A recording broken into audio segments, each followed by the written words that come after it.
You are looking at Julian's pronunciation guide, where we look at how to pronounce better some of the most mispronounced words in the world, like this other curious word. But how do you say what you're looking for today?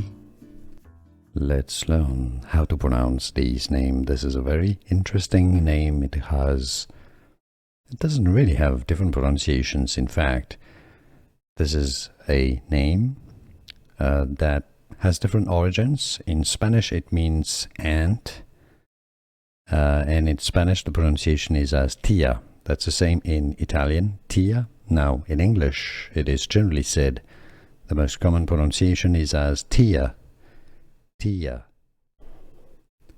Let's learn how to pronounce this name. This is a very interesting name. It doesn't really have different pronunciations. In fact, this is a name that has different origins. In Spanish, it means aunt, and in Spanish, the pronunciation is as tia. That's the same in Italian, tia. Now, in English, it is generally said the most common pronunciation is as tia, tia. Here are more videos on how to pronounce more confusing words and names too many mispronounced. Like this video if you found it useful. I appreciate your support. I'll see you soon and thanks for watching.